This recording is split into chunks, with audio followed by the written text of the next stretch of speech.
Mister perfect extra gold திருமணமான ஆண்களுக்கு திருப்பு முனையை ஏற்படுத்தும் ஹலாலான இயற்கை வியாகரா.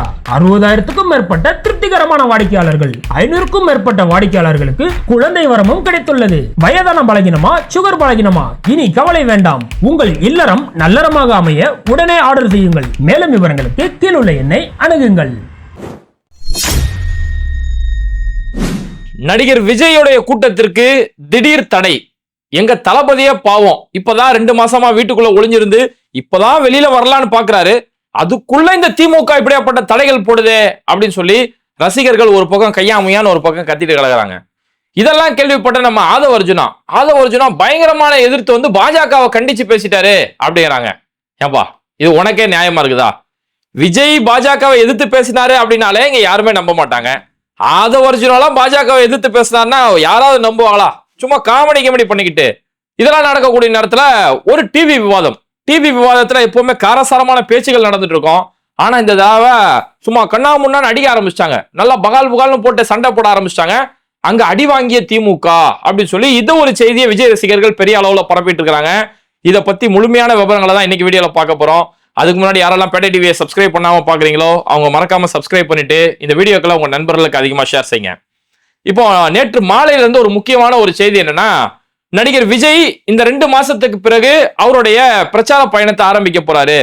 டிசம்பர் 4ஆம் தேதி சேலத்துல விஜய் வந்து அவருடைய பிரச்சாரத்தை ஆரம்பிக்க போறாரு அப்படின்னு சொல்லி திரும்பவும் ஒரு புதிய செய்தி.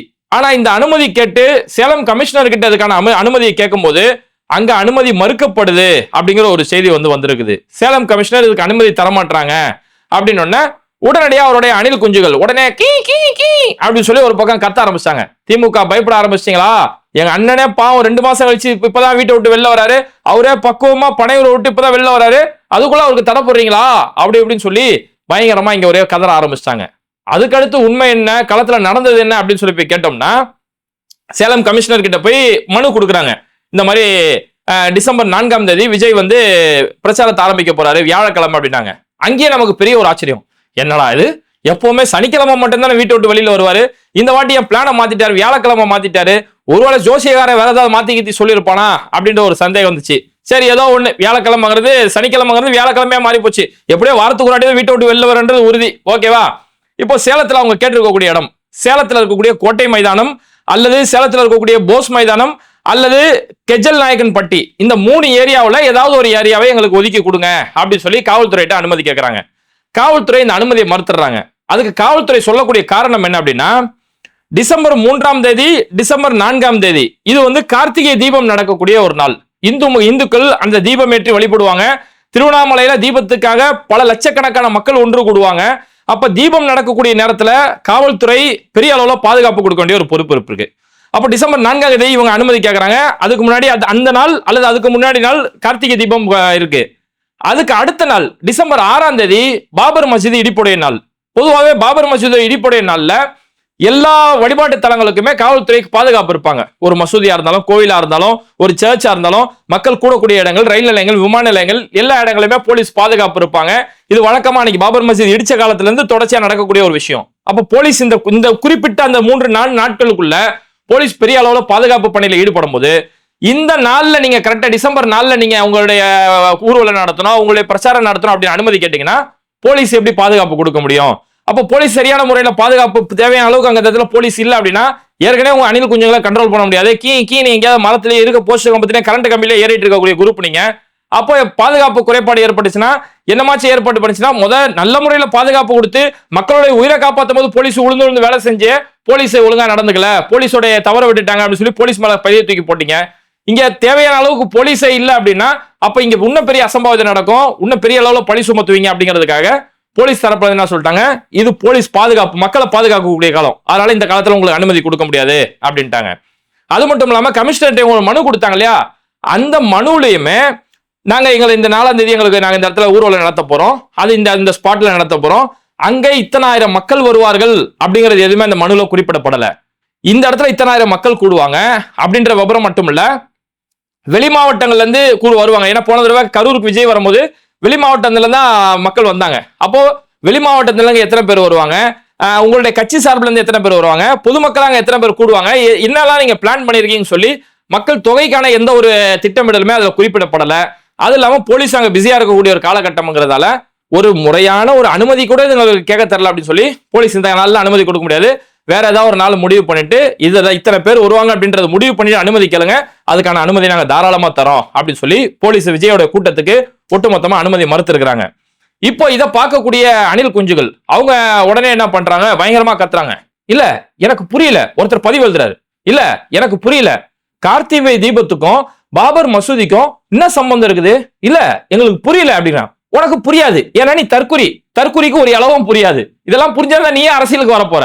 அதாவது கார்த்திகை தீபத்தை பொறுத்த வரைக்கும் போன வருஷம் கார்த்திகை தீபத்துக்கு மட்டுமே 14,000 போலீஸ் பாதுகாப்பு பணியில இருந்தாங்க. திருவண்ணாமலையில தீபம் நடக்கும்போது 14,000 பேர் போலீஸ் அந்த இடத்துல பாதுகாப்பு நிற்க வைக்கப்பட்டாங்க. கிட்டத்தட்ட 40 இருந்து 45 லட்சம் மக்கள் வரைக்கும் அந்த இடத்துல கூடி இருந்தாங்க. இது இந்தியன் எக்ஸ்பிரஸ் உட்பட பல ஊடகங்கள் இந்த செய்தி இன்னைக்கு வரைக்கும் அந்த செய்திகள் இருக்குது. ஏன்னா அவ்வளவு லட்சக்கணக்கான மக்கள் கூட போது போலீஸ் பாதுகாப்பு இருக்காங்க. வெறும் திருவண்ணாமலையில இருக்கக்கூடிய போலீஸ் மட்டுமே அதை கட்டுப்படுத்த முடியும்னா வாய்ப்பு இல்லை. அதனால வெளி மாவட்டங்களில் இருக்கக்கூடிய, உதாரணத்துக்கு சேலத்தில் இருக்கக்கூடிய, அக்கம் பக்கம் இருக்கக்கூடிய வெளி மாவட்டங்கள்ல இருக்கக்கூடிய காவல்துறை அதிகாரிகள் எல்லாமே பாதுகாப்பு பணிக்கு வருவாங்க. அப்ப விஜய் கரெக்டா டிசம்பர் 4 தான் கேட்கிறாரு. டிசம்பர் 4 தீபம் நடக்கக்கூடிய நாள். அப்ப அன்னைக்கு போலீஸ் அங்க பாதுகாப்பு போறதால அனுமதி கொடுக்க வாய்ப்பு இல்ல. பாபர் மசீதை இடிப்பு தினம் அன்னைக்குமே போலீஸ் பாதுகாப்பு நிக்கணும். அப்ப இதெல்லாம் கணக்கு பண்ணி தாங்க வேணான்றாங்க. இல்ல எங்களுக்கு புரியல, ஏன் தீபம் வந்தா என்ன எங்களுக்கு புரியல அப்படின்னா, உனக்கு புரியாது முதவி, நீ தற்குறி, உனக்கு ஏதோ ஒரு அளவும் புரியாது. அது என்னன்னா இவங்களுக்கு ஒரு திமுக போபியான்னு சொல்லி ஒரு நோய் வந்துருச்சு. என்ன நடந்தாலும் திமுக தான் காரணம். இந்த இடத்துல போலீஸ் அந்த இடத்துல பாதுகாப்பு, மக்கள் பாதுகாப்பு பார்ப்பாங்களா, உங்களுடைய கூட்டத்துக்கு பாதுகாப்பு கொடுப்பாங்களா? அப்ப இந்த இடத்துல ஒரு நியாயமான காரணத்தை காவல்துறை சொல்லும் போது திமுக பயந்துருச்சு, திமுக சதியை பாத்தீங்களா அப்படின்னு சொல்லி இவங்களுக்கு திமுக போபியான்னு சொல்லி ஒரு நோய் வந்துருச்சு. இப்போ சமீபத்தில் ஒரு டிவி விவாதத்துல பார்த்தோம்னா பெரிய அளவுல அடிச்சு ஒருத்தர் பாஞ்சு கிஞ்சி அடிச்சுக்கிற அளவுக்கு சண்டை நடந்தது. பொதுவாகவே நம்ம ஊர்ல இருக்க டிவி விவாதத்துல காரசாரமா பேசுறத பார்த்திருப்போம், ஒருத்தர் கடுமையான முறையில பேச்சால அவங்க தாக்குறத பார்த்திருப்போம். இந்த வீடியோல பார்த்தோம்னா 2 பேரும் அடிச்சுக்க ஆரம்பிச்சாங்க, தாக்கிக்கக்கூடிய அளவுக்கு சண்டை நடந்தது. அது என்னன்னு சொல்லி பார்த்தோம்னா காங்கிரஸ் கட்சியை சேர்ந்த பாஜக கட்சியை சேர்ந்த 2 பேரும் அங்க பேசிட்டு இருக்காங்க. ஆக்சுவலா இந்த சம்பவம் நடந்தது நம்ம ஊர்ல கிடையாது, இது தெலுங்கானாவில் நடந்த சம்பவம். அதனாலதான் அந்த டிவியே ஒரு தெலுங்கு சேனல். தெலுங்கானாவில் நடந்த சம்பவம். 2 பேரும் மாறி மாறி பேசிட்டு இருக்கும்போது அதுல காங்கிரஸ்கார் கோவப்பட்டு அந்த டேபிளை தட்டிட்டாரு. தட்டின உடனே பாஜக என்ன பண்றாரு, பட்னா அவர் அடிஸ்டாப்ல. அப்புறம் யார் மேல கை வச்சுன்னு சொல்லி அந்த காங்கிரஸ்காரர் அவர் ரொம்ப மனுஷன் கோவகாரம் பொழுது அடிச்சு பஞ்சு வச்சு மூக்கெல்லாம் குழப்பி விட்டாப்புல. இதுதாங்க நடந்த சம்பவம். இதையும் இந்த தற்கொலைகள் என்ன பண்ணுது, இவங்களுக்கு இந்த திமுக போபியா நோய் வந்ததால இந்த மாதிரி வெளி மாநிலத்துல போய் அடி வாங்கி வந்திருக்கக்கூடிய திமுக நிர்வாகி அப்படின்னு சொல்லி அங்க என்ன மேட்ச், என்ன டீம், என்ன கிரவுண்டு, எந்த அளவையும் தெரியாது, எதுவுமே தெரியாம அங்க ஒரு சண்டை நடக்குதா அத தெளிவா துண்டு போட்டிருக்காங்க 2 பேரும். ஒருத்தர் பாஜக துண்டு போட்டிருக்காரு, ஒருத்தர் காங்கிரஸ் துண்டு போட்டிருக்காரு. ஏன்னா இவங்களுக்கு எந்த கட்சி எந்த அளவுமே தெரியாது. சினிமா தேட்டர்ல கத்திட்டு இருந்தாங்க, இப்ப சோசியல் மீடியால வந்து டிவி வித்துட்டு இருக்கிறானுங்க. அப்ப இந்த வச்சுக்கிட்டு இது திமுக போய் அங்க போய் அடி வாங்கிட்டு வந்துட்டாங்க அப்படிங்கிறாங்க. திமுக எந்த காலத்துல அடி வாங்கினதா சரித்திரம் இல்ல ராஜா, அடி கொடுத்து பழக்கம் இருக்கு. இந்த மாதிரி அடி வாங்கிட்டு வளர்ந்ததுக்கு சரித்திரமே கிடையாது. அதனால இந்த ஒரு அளவு கூட உங்களுக்கு புரியல. அது ஒரு தெலுங்கு சேனல் ஆச்சு. தெலுங்கு சேனல்ல எப்படி ஒரு திமுக நிர்வாகி அங்க போய் எப்படி விவாதம் செய்ய முடியும்? அந்த துண்டு பார்த்தா வித்தியாசம் தெரியுமா? எதுவுமே தெரியாது கிடையாது. சரி, இவங்களுக்கு தான் இந்த திமுக போபியா நோய் இருக்குன்னு பார்த்தோம்னா ஆதவ அர்ஜுனாவுக்கு அதுக்கு மேல எந்த அளவுக்கு அப்படின்னா எஸ்ஐஆர் எதிர்த்து ஒரு போராட்டம் ஒன்று பண்றாங்க. எஸ்ஐஆர் வந்து பயங்கரமான ஒரு சட்டமா இருந்துட்டு இருக்குது. ஒரு குறுகிய காலத்துக்குள்ள எப்படி நீங்க இதெல்லாம் எஸ்ஐஆர் சென்சஸ் எடுப்பீங்க அப்படின்னு சொல்லி எஸ்ஐஆர் எதிர்த்து போராட்டம் பண்றாங்க. ஆனா அந்த மேடையில பேசப்பட்டது முழுக்கவே திமுக எதிர்ப்பு கோஷங்கள். அந்த வீடியோ ஆதவ அர்ஜுனா ஒரு 14 நிமிஷம் பேசுறாரு. கடைசி வரைக்கும் விஜய் அந்த எதிர்ப்பு கூட்டத்துக்கு விஜய் வரல. விஜய் வந்து ஒரு வீடியோ போட்டாரு, 9 நிமிஷத்துக்கு ஒரு வீடியோ போட்டாரு. எஸ்ஐஆர் எதிர்த்து பேசும்போது விஜயுமே திமுக பத்தி பேசினாரு. தப்பி தவறி கூட ஒரு இன்ச்சு கூட பாஜகன்ற ஒரு வார்த்தையை வரல. சரி, விஜய்க்கு தான் அந்த வார்த்தை வரல அப்படின்னு பார்த்தோம்னா ஆதவ அர்ஜுனா அந்த மேடையில 14 நிமிஷம் பேசுறாரு.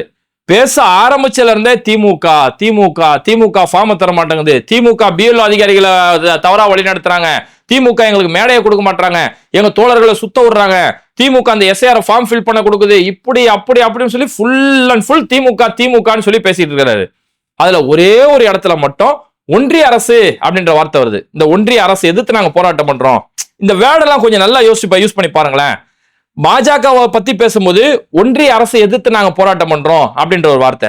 ஆனா திமுக எதிர்த்து நீ சொல்றதா இருந்தா அப்ப நீ அதே வேர்டை ஃபாலோ பண்றதா இருந்தா என்ன சொல்லணும், இங்க மாநில அரசுன்ற வார்த்தையை பயன்படுத்தணும். ஆனா இங்க பேசும்போது மாநில அரசுன்னு வரும்போது திமுகன்னு பேச வேண்டியது, பாஜகவை எதிர்த்து பேசும்போது ஒன்றிய அரசு அப்படின்ட்டு. அப்ப எந்த அளவுக்கு இவங்களுக்கு பயம் இருக்குது, அங்க சிபிஐ கையில மொத்தமா குடிமையை பூச்சி ஆட்டிக்கிட்டு இருக்கிறாங்க அப்படின்னு தெரிஞ்ச உடனே இங்க அந்த பேரு பாஜகன்ற பேரை சொல்றது கூட அவ்வளவு ஒரு பயம்.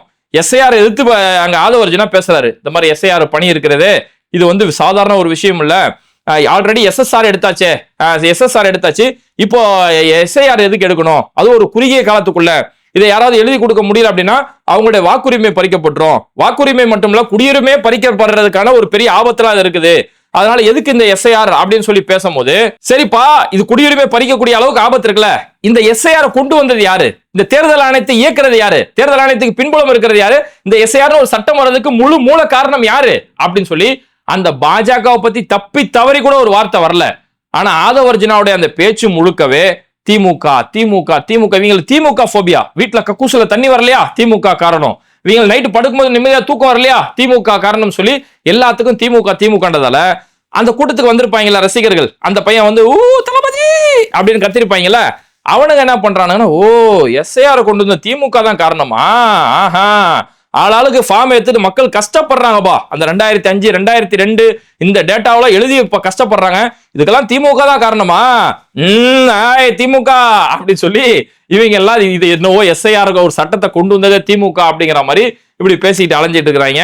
அதனால இந்த மாதிரி என்ன நடக்குது, களத்துல என்ன நிலவரம் அப்படின்னு தெரியறதுல, ஆனா பாஜகவை எதிர்த்து பேசுறதுக்கு மட்டும் பயந்து போய் நிக்கிறாங்க அப்படிங்கிறது புரியுது. விஜய் அந்த 9 நிமிஷம் வீடியோல பாஜகன்ற வார்த்தை எப்படி சொல்லலையோ, ஆதவர்ஜுனா 14 நிமிஷம் அந்த மேடையில பேசுறாரு, 14 நிமிஷத்துல தப்பி தவறி கூட பாஜகன்ற ஒரு பெயர் வரல, ஆனா திமுக பிஎல் அதிகாரிகளை தவறா வழி நடத்துது அப்படிங்கிறாங்க. பிஎல் அதிகாரிகள் எப்படி தவறா வழி நடத்த முடியும், பிஎல் அதிகாரிகள் வேற யாரும் கிடையாது, பள்ளி ஆசிரியர்களாகவும் அங்கன்வாடி மையத்துல ஊழியர்களாகவும் கிராம சபை அலுவலகத்துல வேலை செய்யக்கூடிய அரசு ஊழியர்கள். இந்த அரசு ஊழியர்கள்ல ஏதோ திமுகவுக்கு காரங்க மட்டும் இருக்க மாட்டாங்க, அதாவது அவங்க வந்து கட்சி சார்பற்றவர்கள், இந்த கட்சியை சேர்ந்தவங்க இல்ல.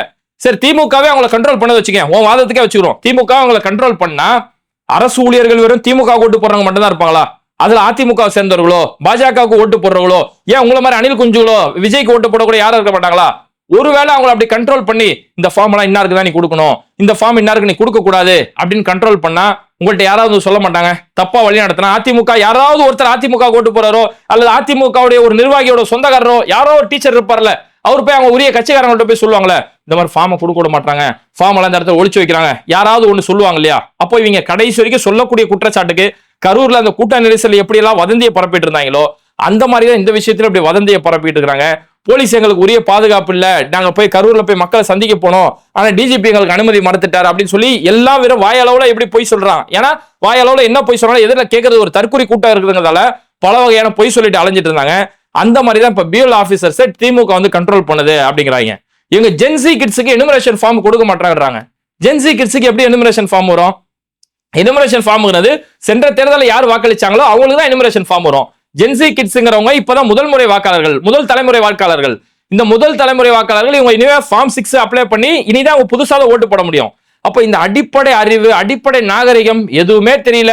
இஷ்டத்துக்கு திமுக 1971 எம்ஜிஆர் எப்படி திமுகவிலிருந்து விலகி வந்து திமுகவை வீழ்த்தினாரோ அதே மாதிரி எங்க தளபதி வீழ்த்துவாரு, கிளிப்பாரு. இவரு உனக்கு வீட்டை விட்டு வெளியில வரதில்ல, இவரு திமுக வந்து வீழ்த்து வரா. அதனால ஒட்டு மொத்தத்துல இவங்களை பொறுத்த வரைக்கும் அந்த பாஜகன்ற பெயரை சொல்றது கூட ஒரு தைரியம் கிடையாது. இவங்க தான் தமிழ்நாட்டை காப்பாற்ற போறேன் அப்படின்னு புரட்சியா கிளம்பி வந்திருக்கிறாங்க. ஒட்டு மொத்தத்துல எஸ்ஐஆர்னா என்ன, எஸ்எஸ்ஆர்னா என்ன, ஒரு காவல்துறையோட அனுமதி வாங்குறதுக்கு என்ன ஒரு முறை இருக்கு, என்ன ஒரு அணுகுமுறை இருக்கு, எந்த ஒரு விபரமும் தெரியாம கடைசி வரைக்கும் என்ன மேட்ச், என்ன கிரவுண்டு, யாரு பிளேயரு, எந்த இளவும் தெரியாம கத்திட்டே போயிருவாங்க. இது மாதிரி வீடியோக்களை தொடர்ந்து பார்க்கறதுக்கு மறக்காம பேட்டை டிவியை சப்ஸ்கிரைப் பண்ணிட்டு இந்த வீடியோக்களை உங்க நண்பர்களுக்கு அதிகமா ஷேர் செய்யுங்க. இணைந்திருப்போம்.